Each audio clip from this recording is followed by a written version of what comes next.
En el libro de los Hechos 16, el verso 25 dice, leyendo aún el 24, habían llevado a la cárcel a Pablo y a Bernabé por predicar, más que por predicar, por echar fuera demonios.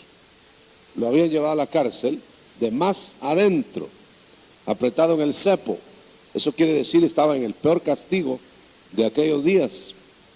Y entonces, ahí empezamos. Entonces, en el 25, a la medianoche, orando Pablo y Silas, cantaban himnos a Dios. Y los que estaban presos los oían. Entonces, aquí está la palabra, entonces fue hecho de repente un gran terremoto, de tal manera que los cimientos de la cárcel se conmovían y luego todas las puertas se abrieron y los prisioneros, o las prisiones, o sea, las cadenas de todos se soltaron. Amén. Amén. Pueden sentarse, mis hermanos. Solo estamos leyendo un momento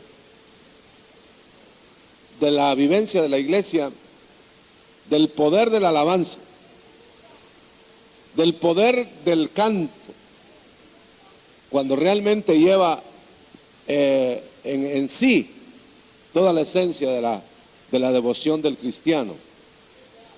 Hemos estado hojeando el libro de los Hechos y vamos a concluir ahora este domingo, porque el retiro va a ser precisamente sobre el desarrollo de la iglesia.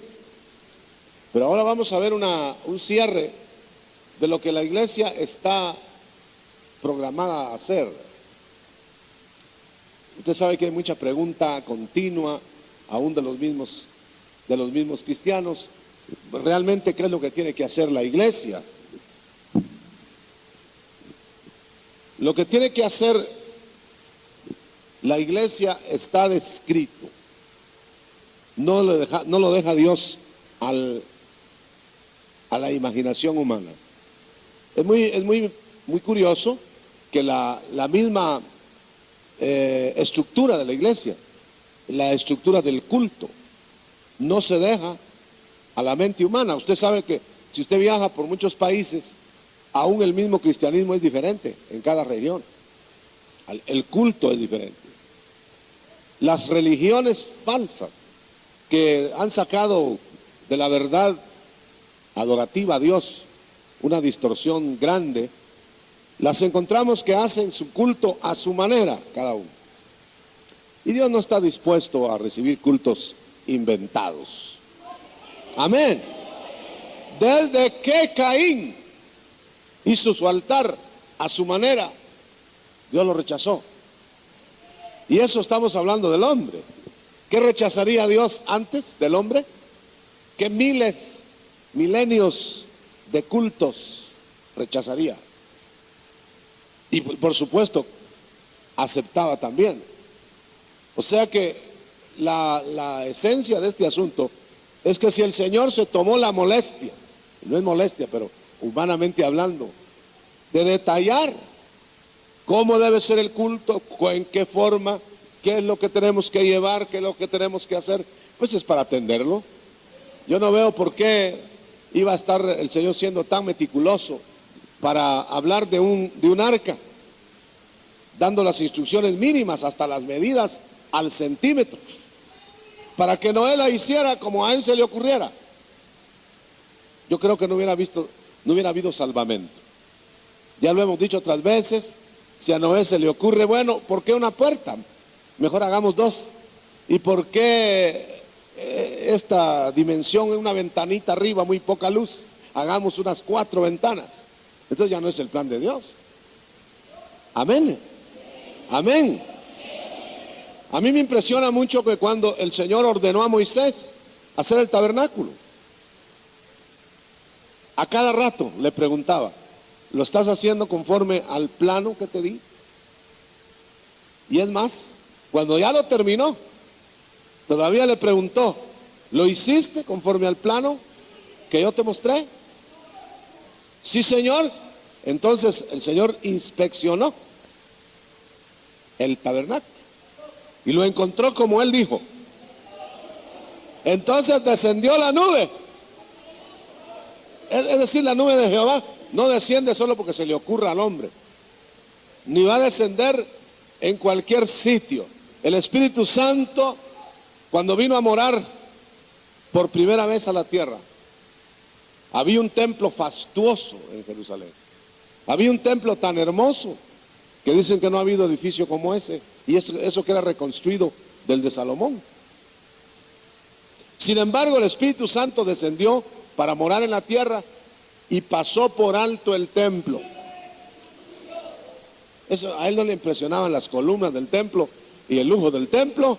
Buscó mejor 120 que estaban en un aposento que no tenía nada de lujo, nada. Ahí era un cuarto grande donde estaban hacinados 120 personas, pero estaban arreglados por dentro, unánimes, juntos. Si logramos unanimidad y nos juntamos, no importa a dónde, hermano. Gloria a Dios. Descendió el Espíritu Santo y ahí se quedó. Ni fue a conocer el templo. Ahora, en este describir de los hechos, yo quiero nada más compartir con ustedes algunos detalles. No hay tiempo para mucho. Pero si usted lee del verso del capítulo 16 que abrimos, usted lee, por ejemplo, esa adoración de dos ministros que aparentemente todo les había salido mal. Habían sido azotados injustamente. Hagamos cuenta nosotros cómo hubiéramos comportado, cómo nos hubiéramos comportado, sirviendo a Dios y siendo azotados, buscando hacer lo que Dios quería que se hiciera, y resultan encarcelados. Yo conocí un ministro de hace muchos años, trabajó bastante tiempo, era un pico de oro, elocuentísimo. Y de repente, pues, al transcurrir de los años, yo lo encontré en la calle, todo mustio, todo reseco. Y le dije, hermano, ya no volvió usted a predicarle, ya nunca más lo volví a oír. Y antes era tremendo, llenaba auditorium. Y me dijo, no, ya no. Me causó un impacto tan tremendo porque me dijo, fíjese, hermano, 11 años de estar predicando con todo el entusiasmo que Cristo ya viene y no ha venido. Por poco le digo yo, pues tiene razón, ¿verdad? Mejor ya lo eludía, yo lo encontraba en la calle, mejor cambiaba de acera, porque le insuflaba desánimo. Porque el Señor lo que quiere es gente que le crea. Abraham le creyó sin ver la tierra a donde iba. Y dice que si él hubiera estado detrás de algo que se ve, al no verlo, se hubiera regresado. Pero él sabía que iba tras algo que no se veía, pero el que le había dicho a dónde iba era poderoso para llevarlo. Amén. Denle un aplauso al Señor de la gloria.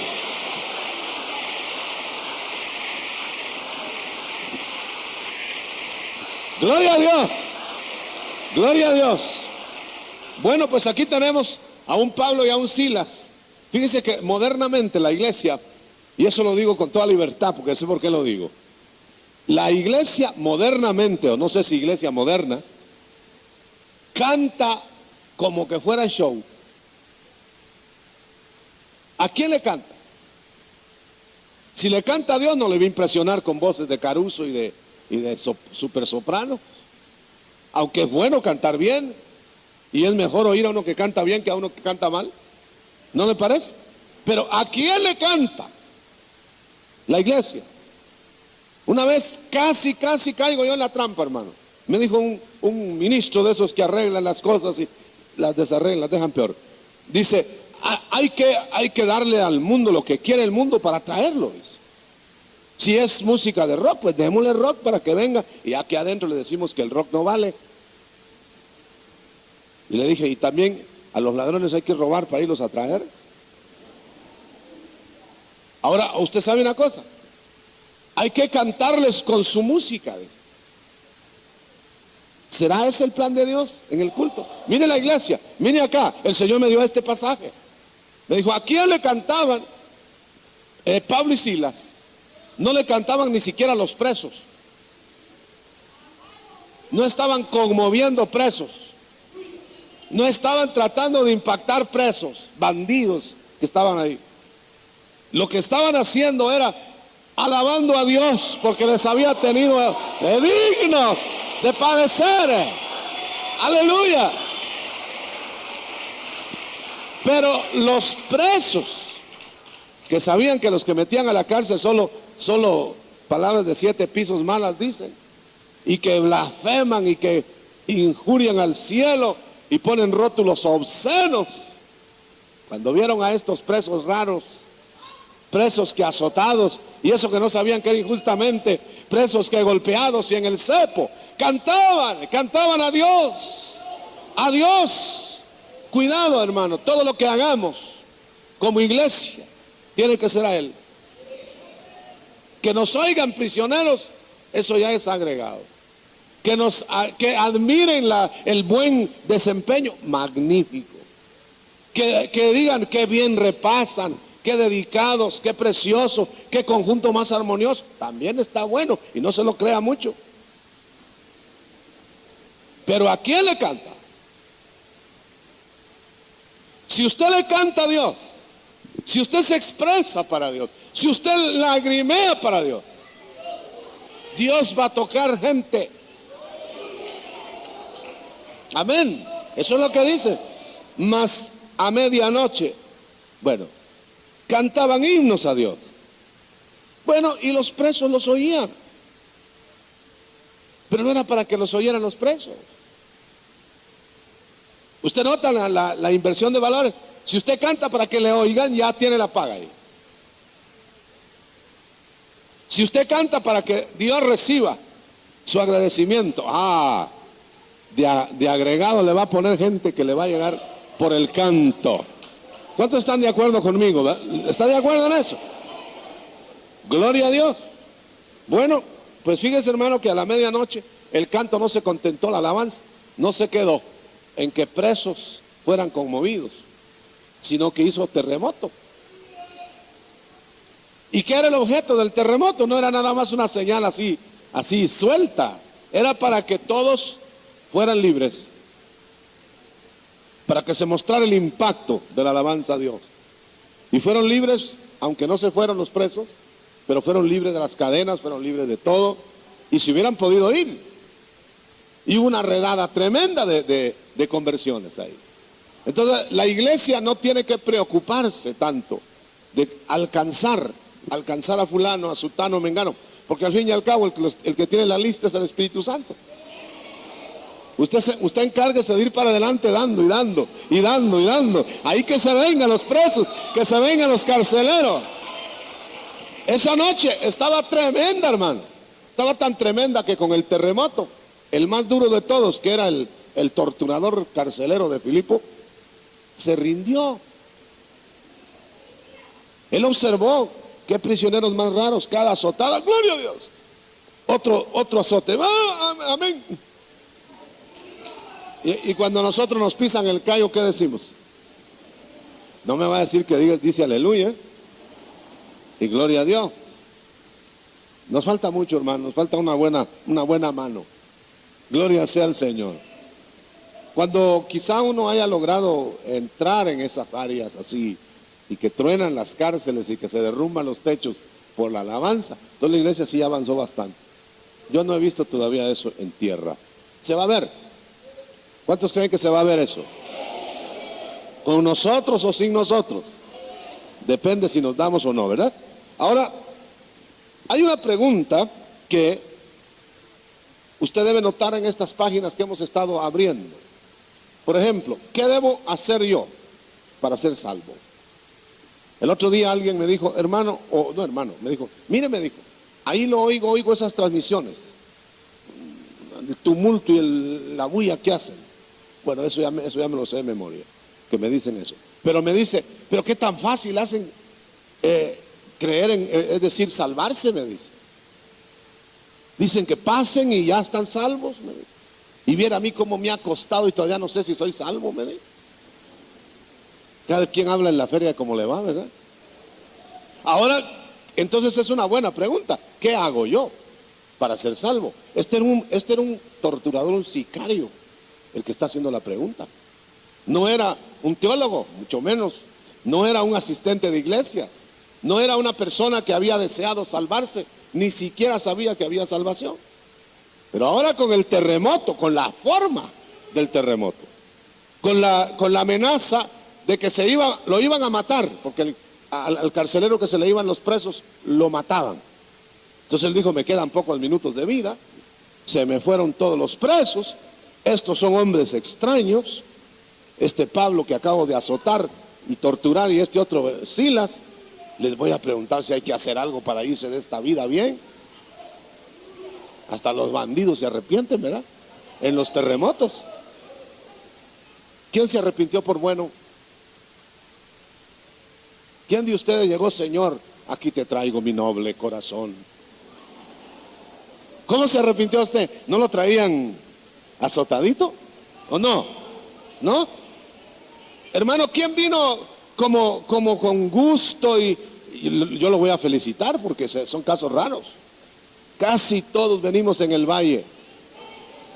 Casi todos venimos arrastrando los pies, arrastrando una tragedia, arrastrando un problema, porque el Señor quiere tratar con la parte eterna tuya, apretándote en el cepo. Hay mucho cepo, hay quien le están preparando su cepo, no se aflija, lo va a aguantar, pero le están preparando su cepo.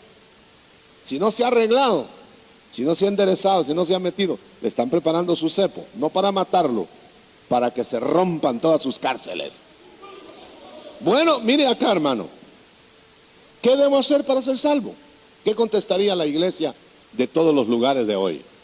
Pues fíjese que hay que hacer esto, hay que hacer lo otro, hay que hacer castigos al cuerpo. Habrían 1000 respuestas. Yo no voy a decir que cada uno dé su respuesta. Miremosla aquí. ¿Qué es necesario que yo haga para ser salvo? Verso 30 del capítulo 16. Era, como repito, un carcelero, un hombre duro de corazón, un hombre que no tenía esperanza de nada, que ni siquiera sabía que había otra vida. Pero ahora está frente al final. ¿Qué debo hacer? Inmediatamente le contestan los prisioneros Pablo y Silas. Cree en el Señor Jesucristo. ¿Se podrá creer así de golpe? ¿Se podrá creer, hermano, sin que preceda algo? ¿Se podrá de repente anochecer uno y ateo y confuso y todo lo que quiera, y amanecer salvo creyendo en Jesucristo? La Biblia dice que hay que predicar primero, que cómo se puede invocar al que no se conoce.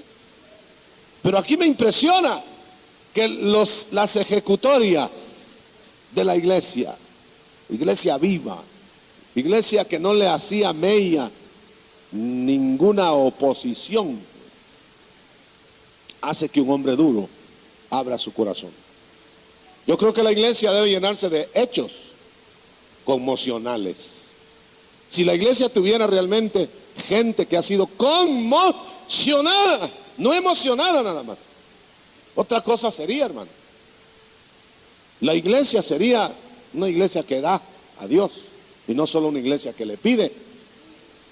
Es muy triste ver eso, los altares llenos de peticionarios. Y va de pedirle a Dios, y va de pedirle a Dios, y va de pedir, y peor si no les da. Y ya se van por la calle, que ahí no hay nada, que yo creí, que yo pensaba. Esa no es la conversión de la que estamos hablando.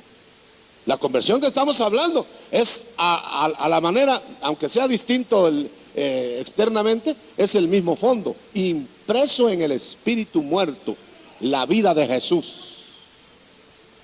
Eso es que se va a ir desarrollando, porque no amanece uno como Cristo, ¿verdad? Usted sabe que dice que vamos a ser semejantes a Él. Vamos a ser, no que somos. ¿Cuántos están entendiendo que vamos a ser semejantes? Levante su mano. ¿Cuándo vamos a hacerse? ¿Cuándo vamos a ser semejantes? Cuando Él venga, ¿verdad? Bueno, y mientras tanto, ¿semejantes a quién?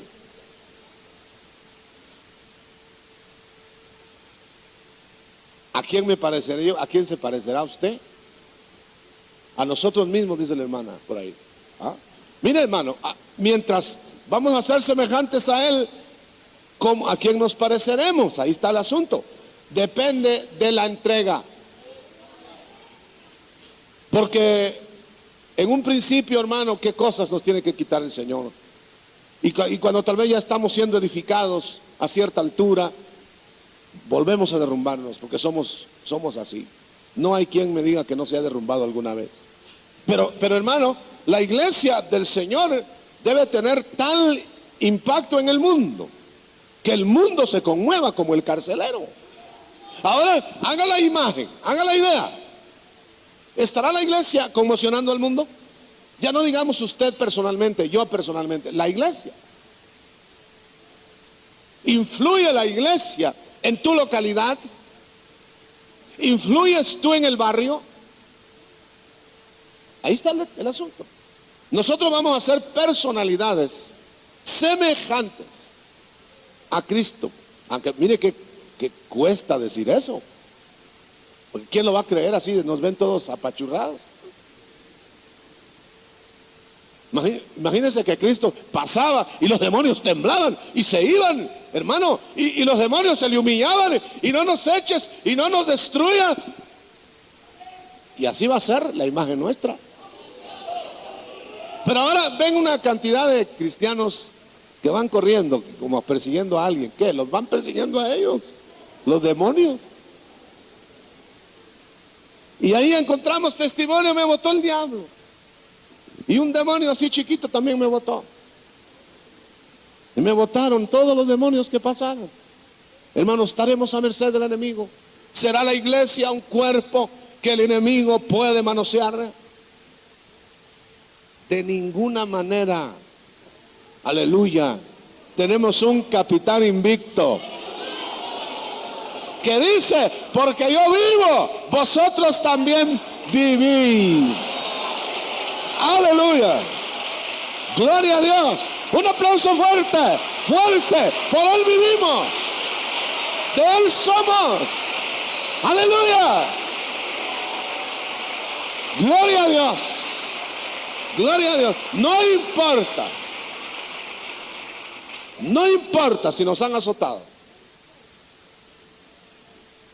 No importa si en vez de zapatos tienes cepos. Así es como va a tronar el cielo cuando nosotros aprendamos a ser de alguien que nos ha contratado y nos ha dado su vida. Gloria sea al Señor. No es asunto, hermano, por eso es que es algo degradante. Perdone que se lo diga así claro. No es posible, no es justo que nosotros seamos de la iglesia y asistamos alegres a la iglesia y compartamos con la iglesia solo cuando todo nos va bien. Cuando dicen pase adelante, siéntese, hermano, y cuando ya no le dicen pase adelante, se va. Y cuando no lo visitan, etcétera. No es para excusar a una iglesia que no atienda a la gente, pero note usted esto, hermano: 12 apóstoles, ni 12, 11. Bueno, se completó después, ¿verdad? ¿Cómo iban a atender? En 2 días se convirtieron 8,000 gentes. ¿Y cómo los atendían? ¿Y quién los iba a visitar? ¿Quiere que le diga quién? No, aparte del Espíritu Santo, ya me contestaron por ahí. No, pero ¿sabe quién los iba a visitar? El que los llevaba. No, aparte de Dios, Dios visita, no. El que los llevó a la reunión. ¿Sabe usted eso? Por ejemplo, alguna familia invitaba a otra familia y allá era penoso hacerse cristiano. Y entonces llegaban a las reuniones y en esa noche vamos a pensar que se convirtieron, en la primera reunión se convirtieron 5,000. No, así lo dice la Biblia. Bueno, ahora 5,000 convertidos, pero llevados por alguien. Ese alguien se encargaba de asesorarlos, de visitarlos, o sea que no le eche usted la culpa a los que están a tiempo completo, que para eso están ahí, que para eso los ayuda. Usted tiene que ir y estar, la oveja con la oveja. No hay otra manera. No hay otra manera, hermano. La iglesia se ha acostumbrado a un paternalismo extraño, que son los ministros que tienen tiempo, que lo vayan a ver, que lo vayan a chuchuchar, y pobrecito, y si no, ya no van. Si el padre no lo acaricia a usted en la casa, ¿ya no es su padre? Sí. ¿Y usted ya no es su hijo? Sí. Hay que acomodarse, hermano. Hay que esperar que una iglesia viva de vida. Pero yo quiero un poquito rápido porque nos detenemos a veces en unas cosas. Mire, ¿qué voy a hacer para ser salvo? Cree. Claro, estoy omitiendo algo acá en el caso del carcelero, porque no es para todos la regla general. No, o sí será, pero hay excepciones, o hay algo que hacer. Por ejemplo, acá me llama la atención una cosa. Primero, cree, ya está, y vas a ser salvo. Suficiente. Porque ese creer no es convencerse, no es intelectualmente haber entendido algo, no, es haberse encontrado con el Salvador por información del Espíritu. ¿Da gloria a Dios por eso? Aleluya. ¿Usted se encontró con el Salvador? ¿Usted puede saber cómo es que usted se dio cuenta que era el Salvador? Yo les he preguntado a muchos hermanos, hermano, ¿quién lo convenció a usted que Cristo era el Hijo de Dios y que era su Salvador? Pues el que predicó. Me dice, no, el que predicó no podía. ¿Que usó a alguien? ¿Cómo no? Pero ¿quién lo convenció? El otro día le pregunté a un hermano, ¿y cómo sabe usted que Cristo resucitó? ¿Lo vio? No, yo hoy que veo, me dice, no, yo no vi nada. Y le conté el otro día que venía temblando un hermano aquí, que a saber cómo era su hermandad.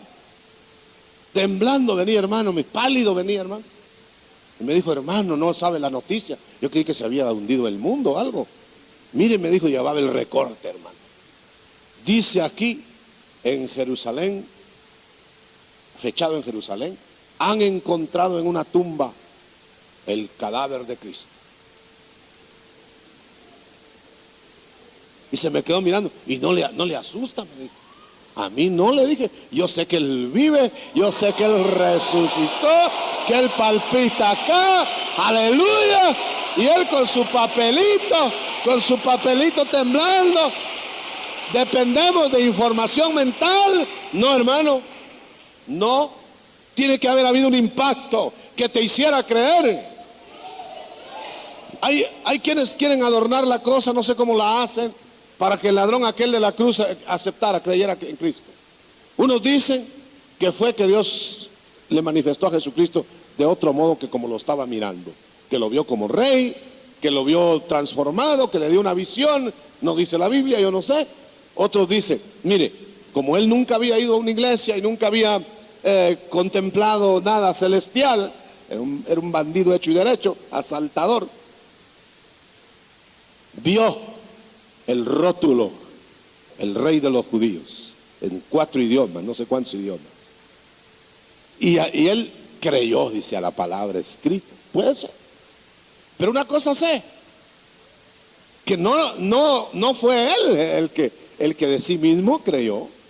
Él tenía ahí la duda, porque lo iba insultando. Cuando iban para la cruz, lo iba insultando. Los dos lo iban insultando. Los dos. Así que los dos no creían. Pero ¿qué miraría de repente?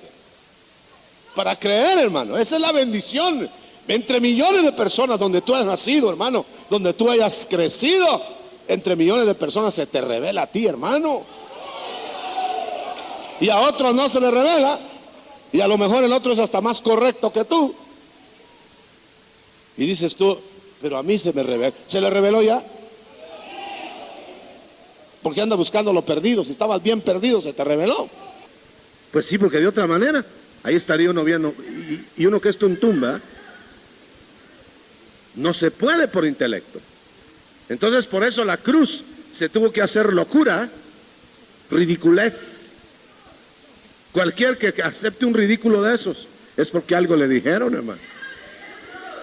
¿Cómo es posible que venga Dios a pagar por nosotros que sentimos en ese momento que nos encontramos con Él, que no valíamos nada, y Él viene a pagar tanto? Eso es irrealizable en la mente humana.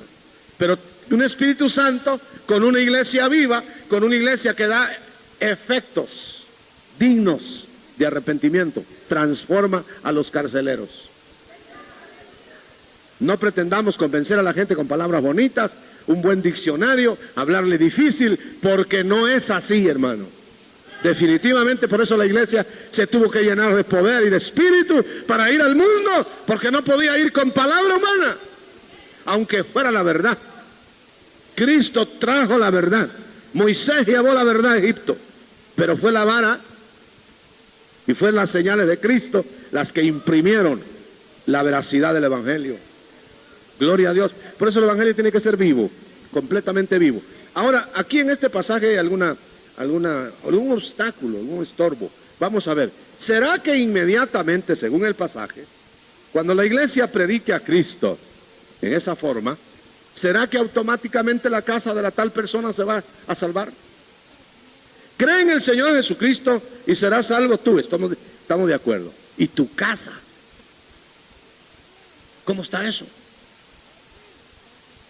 ¿Se podrá salvar la casa automáticamente? ¿Puedes tú al creer llevarte a toda tu gente para adentro?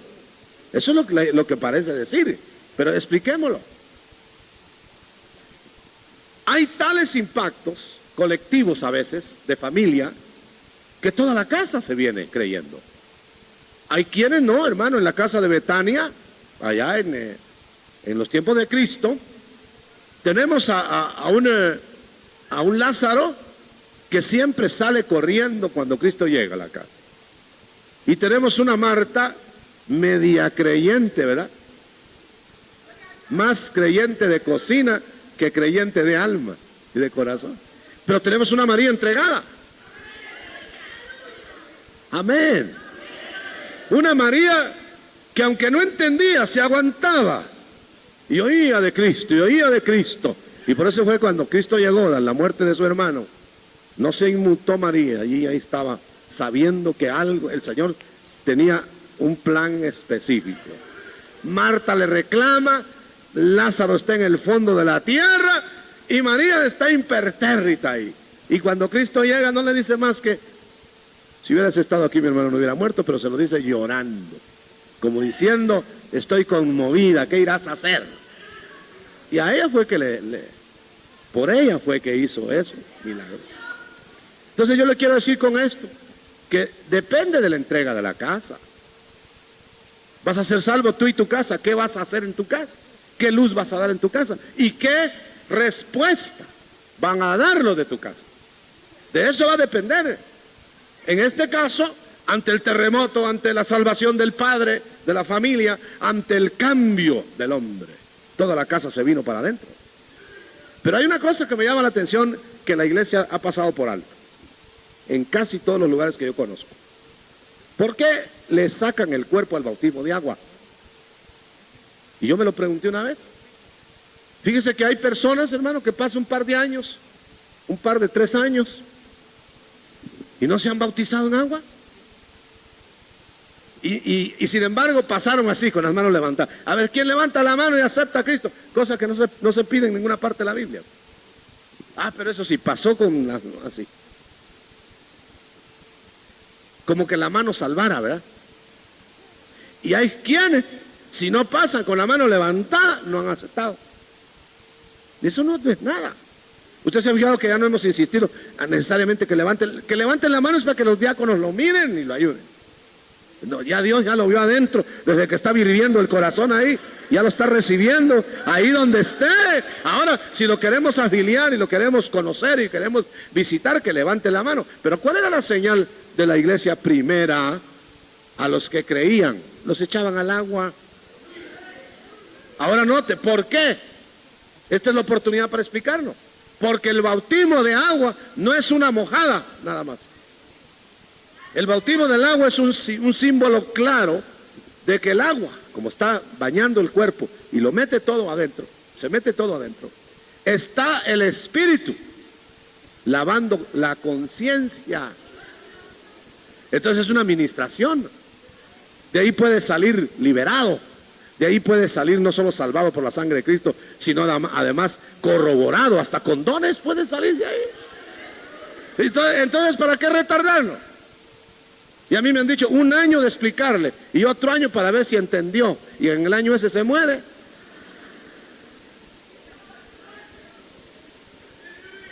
Entonces, ¿cómo es la cosa? La cosa es, y óigalo bien, Biblia, nada de idea mía. Miren el caso este. La iglesia llena de guianza del Espíritu, la iglesia con ministros de ese calibre, en el mismo momento que aceptaban a Cristo, los metían al agua. Ni siquiera esperaron que se calentara el agua, ni siquiera esperaron que amaneciera. ¿Por qué la urgencia de llevarlos al bautismo de agua? Porque inmediatamente que Cristo nos toma, el enemigo se nos planta enfrente y trata de hundirnos, no en bendiciones, trata de despedazarnos, trata de arrancar la palabra que fue sembrada. Y el bautismo te protege. El bautismo es una adición de bendición. Yo conozco gente, hermano. Teníamos un hermano acá, hermano Luis, que dice que fumaba como una locomotora cuando creyó en Cristo. Y dice que el día que aceptó fue cuando más fumó, después de haber aceptado. Y no podía, hermano, como que él quería salir del cigarro, por hablar de algo, el cigarro, como que se le quedaba pegado. ¿Y qué pasó? El Espíritu le dijo, bautízate. ¿Por qué no te bautizas? Pero era en aquel tiempo en que el bautismo era como un simbolismo, el que sienta, cuando sienta, hermano. A ver, como cuando uno siente, solo cuando siente comer y puede comer todo el tiempo. Pero aquí no, cuando sienta, cuando usted crea conveniente. No, hermano. Cree al agua. Esa es la señal de que se rinde, de que es del Señor. El que tenga oídos, oiga esta mañana. Que le den bendiciones, que le den poder, que le den conciencia nueva en el agua. Gloria a Dios. Solo miremoslo rápido. Dice acá, serás salvo tú y tu casa. Y le hablaron la palabra del Señor a él y a todos los que estaban en su casa. Una sola lección para que entendiera que tenía que bautizarse, nada más. Mire, y tomándolos en aquella misma hora de la noche. Cualquiera de nosotros hubiera dicho, ay hermano, pues siquiera que amanezca. ¿Verdad que sí? Y luego 6 meses de catecúmeno. ¿Verdad que sí? Esa es la tradición evangélica. Y luego a la hora de la noche les lavó los azotes, todavía sangraban. Mire, y se bautizó luego él y todos los suyos, y se gozó en la casa. Ahora, esa urgencia ha desaparecido de la iglesia, porque la iglesia como que no muy cree ahora en el poder de los 2 sacramentos dejados, bautismo de agua, y fíjense, son 2, casamiento no está ahí, bautismo de agua, ¿y cuál otro? La Santa Cena. Son 2 cosas que dejó el Señor en la iglesia que no son simbolismos, ni son ritos. Todo lo demás no está escrito. Ni siquiera cómo debe ir la novia al matrimonio, ni cómo se hace el matrimonio. No dice nada, absolutamente nada. Eso queda al criterio ministerial. No se enojen los contrayentes porque se haga de un modo o de otro modo. Eso no son ordenanzas de tipo bautismal y de tipo Santa Cena. Pero la Santa Cena, algo pasa. Aleluya, algo pasa en el pan y en el vino, algo pasa. Así como lo oye. Y lo que pasa es que un poder entra ahí. Cuando tú lo ingieres. Y te deja, para hablar de Santa Cena, te deja bendición o te deja castigo. Y el bautismo, el agua no te quita nada. Por encima. Ni el agua está entrando por dentro. El Espíritu te lava la conciencia. Déjeme decirle nada más con esto, alargando un poquito, el etíope. Hay quienes dicen, no, es que no se puede meter a un sinvergüenza al agua. Y a un adúltero tampoco. Y a uno que no está arreglado tampoco. Vaya a ver usted en el capítulo 8 de los Hechos, si al etíope que haber tenido una su ensarta de mujeres, porque así acostumbraban en ese tiempo, a ver si le preguntaron, bueno, ¿ya se arregló etíope? No, dijo, allá hay agua, dijo. Allá cuando llegue yo a Etiopía, porque iba de viaje, allá me arreglo. Porque a veces por estar insistiendo en los arreglos humanos, les va a pasar lo que le pasó a un misionero en África. ¿Sabe qué le pasó? Llegó el misionero y predicó que ahora era solo una sola mujer, y ahí tenían de 7 para arriba, cada uno. Y entonces aceptó el mero jefe de toda la tribu. Aceptó a Cristo, haber levantado la mano.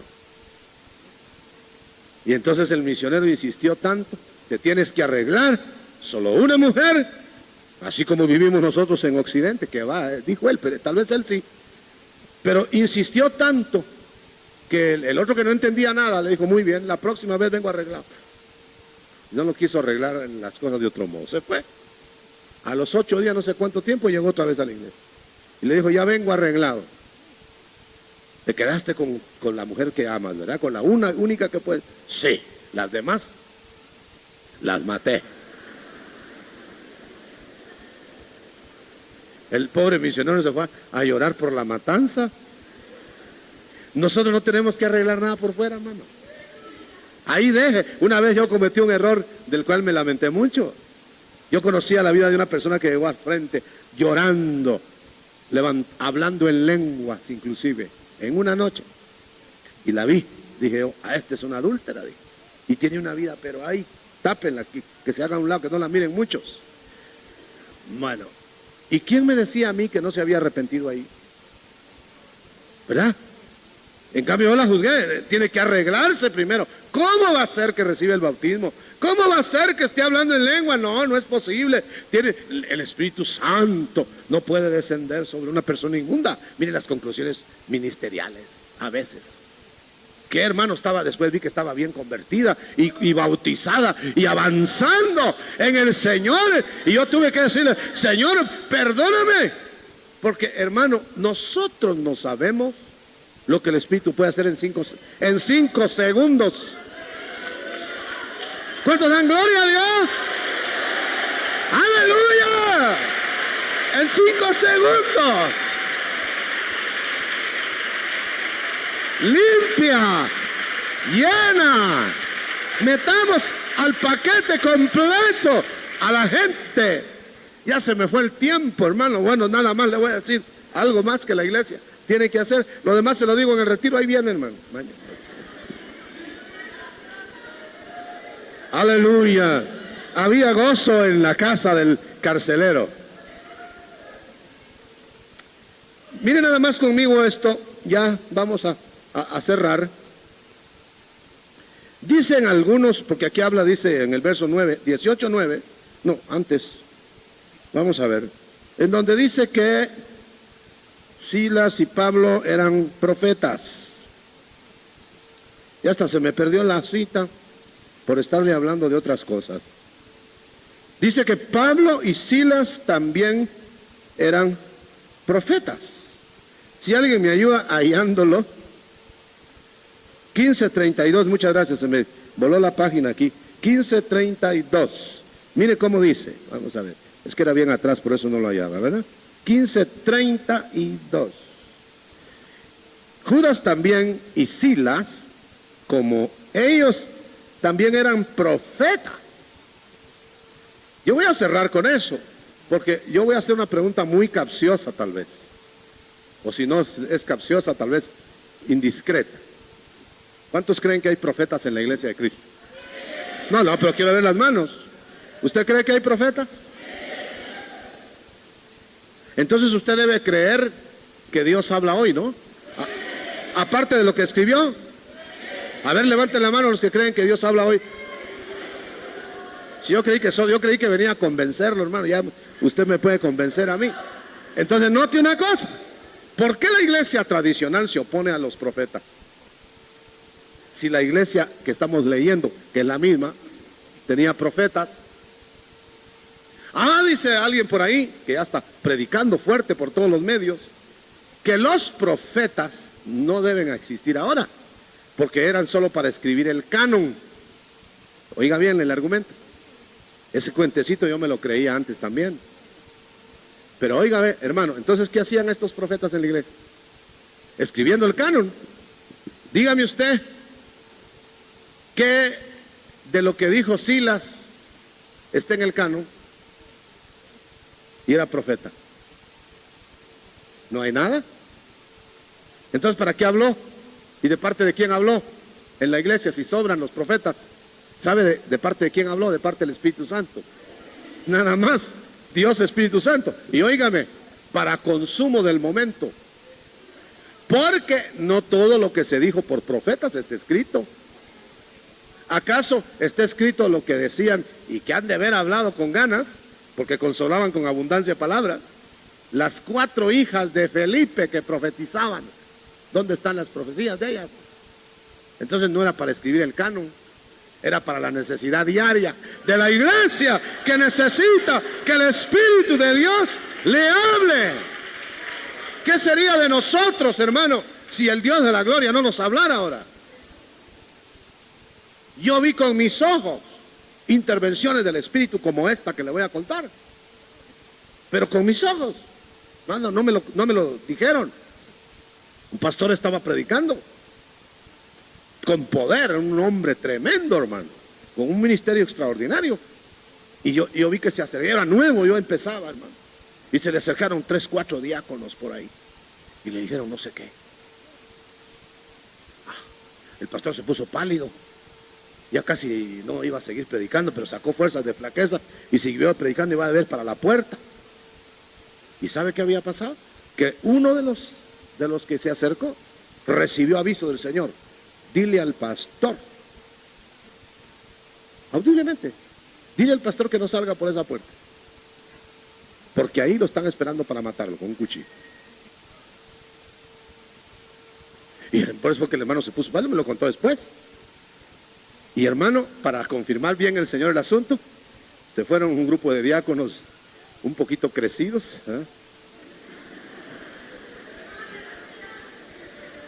para la puerta. Y vieron quién era el individuo. Ahí estaba, pues. Pero no sabían, lo que les había hecho el Espíritu era que iba con un cuchillo para matar al pastor. Y que el pastor salió, por supuesto, más rápido que inmediatamente salió por otro lado. ¿Verdad? Y le cayeron encima al fulano. Y el hombre sacó el gran cuchillo de acá atrás. Sí, dijo, yo venía a matar al pastor.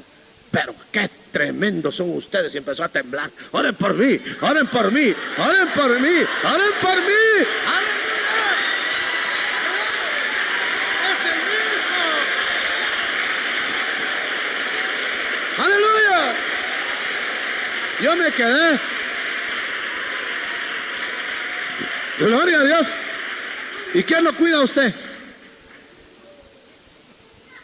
Yo sé el caso de una persona que vio a 2 ángeles en su casa. 2 ángeles. Yo no sé para qué están ahí afligidos cuidando. Si a nosotros nos tienen aquí cuidando, ¿yo que dijeron los ángeles? Tiene que haber milagros cada día para conservarte, iglesia de Cristo. Aunque va a dejar a veces el Señor que te pongan cepo para ver qué contestas al cepo. Y va a dejar que estés encarcelado quizá para ver cómo truena el cielo si tú invocas. Levantes tu mano derecha.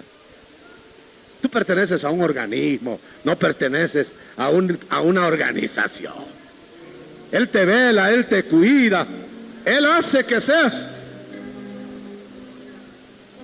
incontenible. Él te hace que pertenezcas como miembro de un cuerpo que no puede ser contradicho. Oh, qué gloria, hermano. El Señor quiere edificarte para que sepas que formas parte de un equipo para eternidad. Y vas a hacer las cosas de acuerdo a Él. Y las vamos a hacer de acuerdo a su Espíritu. y vamos a presentar o representar al Hijo de Dios en la tierra mientras vuelve. Que cojamos el parecido de Él mientras seremos semejantes, y no ser un baldón, un bochorno para la vida perpendicular de la iglesia. En esta mañana el Señor te quiere ministrar como parte del cuerpo de Cristo. La base que hemos tomado para estas pláticas es: vosotros sois el cuerpo de Cristo. Pero no nos parecemos. En la medida que no nos damos, no nos parecemos. Aleluya.